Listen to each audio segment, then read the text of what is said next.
আসসালামু আলাইকুম। স্বাগত জানাচ্ছি আমার সঙ্গে। কেমন আছেন? আমাদের বেশিরভাগ প্রবাসীদের একটা প্রশ্ন, আমার ইকামার মেয়াদ আছে, আমার চুক্তির মেয়াদ আছে। আমি কি আমার কফিলের অনুমতি ছাড়া অন্য কোথাও কাফালা বা ট্রান্সফার হতে পারবো কিনা? সৌদি মানব সম্পদ ও সামাজিক উন্নয়ন মন্ত্রণালয়ের নিয়ম মতে ইকামার মেয়াদ থাকা মানে হলো এই কর্মী ভ্যালিড।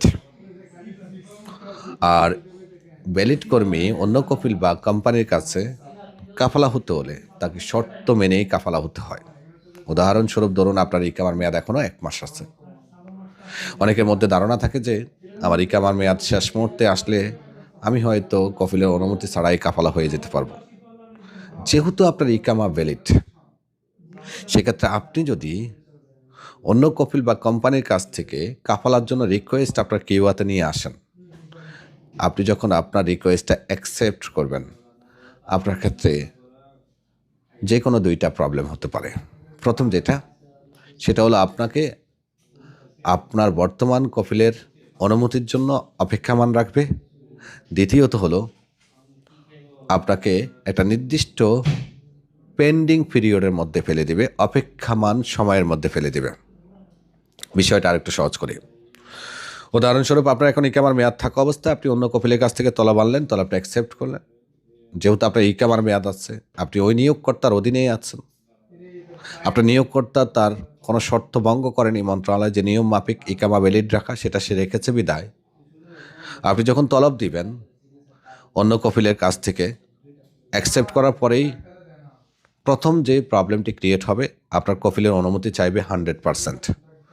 যদি কফিলের অনুমতি না চায়, সেক্ষেত্রে আপনাকে 90 দিনের একটা পেন্ডিং পিরিয়ডের মধ্যে অথবা 60 দিনের একটা পেন্ডিং পিরিয়ডের মধ্যে ফেলে দিবে, যেখানে নির্দিষ্ট দিনগুলো কমতে থাকবে, একদিন একদিন করে কমতে থাকবে। এর মধ্যে যদি আপনার কফিল কোনো আপিল করে বসে, তাহলেই সমস্যা, তাহলেই বিপত্তি। তখন যে ওই যে পেন্ডিং পিরিয়ডটা আছে, সেটাও বাতিল হয়ে আপনি আবার আপনার কফিলের আন্ডারে চলে যাচ্ছেন। এটা কফিলের আন্ডারে থাকা অবস্থায় হচ্ছে। এরপর আমাদের কাছে আরেকটা প্রশ্ন আসে, সেটা হলো যে আমার চুক্তির মেয়াদ আছে কিন্তু ইকামার মেয়াদ নেই, আমি কাফালা হতে পারবো কিনা? যেহেতু আপনার ইকামার মেয়াদ নেই, তার মানে বললাম না আপনি আনভ্যালিড। আর আনভ্যালিড হওয়াতে আপনি অনুমতি ছাড়া যে কোনো কফিল বা কোম্পানির কাছে কাফালা হয়ে যেতে পারবেন। এক্ষেত্রে আপনার স্পন্সরের কোনো অনুমতি লাগবে না, অথবা আপনাকে পেন্ডিং পিরিয়ডেও ফেলবে না। তবে এখানে শর্ত আছে। শর্ত হলো যে আপনার স্পন্সর যদি, আপনার মালিক যদি আপনার যে মুক্তবল আমলের ফি আছে সেটা পেমেন্ট করে দেয়, তাহলে কিন্তু তলব তার কাছে চলে আসবে। কারণ সে কিন্তু নিয়ম মাফিক আপনার ইকামা করার জন্য মুক্তবল আমলের ফিটা পেমেন্ট করেছে, যার কারণে মুক্তবল আমলের অ্যালগোরিদম সিস্টেম আপনাকে সেই সুযোগটা দিবে না। সে মনে করতেছে যে অ্যালগোরিদম সিস্টেম যে সে তো আকামা করবে, তাহলে তারা আমি কেন সুযোগ দিব। আবার অনেক কফিল আছে যারা কি করে, সাদ্দাত পিনটা তুলে রাখে। 14 ডিজিট অথবা 15 ডিজিটে একটা ওয়ান টাইম পেমেন্ট পিন হয়, মুক্তবল আমলে যে পেমেন্টটা করে, সেটার মেয়াদ হয় 14 দিন। সেটাও যদি তুলে রাখে, তাহলেও কিন্তু আপনি অন্য কফিলের কাছে যাওয়ার ক্ষেত্রে বাধার মুখে পড়বেন, ইকামার মেয়াদ না থাকা অবস্থায়ও। তবে সব থেকে ব্যস্ত হলো যে ইকামার মেয়াদ শেষ হওয়ার কিছুদিন অপেক্ষা করা। যদি কফিলে একেবারেই ইকামা বানানোর কোনো সম্ভাবনা দেখবেন না, তখন মাছ সালামা করে দেবেন।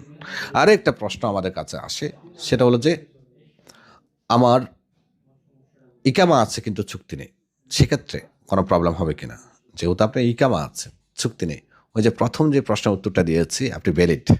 সো ভ্যালিড হওয়াতে এক্ষেত্রে আপনি যখন তলব পাঠাবেন, সম্ভাবনা 99.99% যে আপনার তলবটা আপনার কফিলের কাছে চলে যাবে। এর কারণ আপনার কফিলে আপনার যে ইকামা করেছে সেটা মেয়াদ অলরেডি আছে, যার কারণে। আর যদি কফিলের কাছে তলব না যায়, তাহলে আপনাকে পেন্ডিং পিরিয়ডের মধ্যে ফেলে দিবে।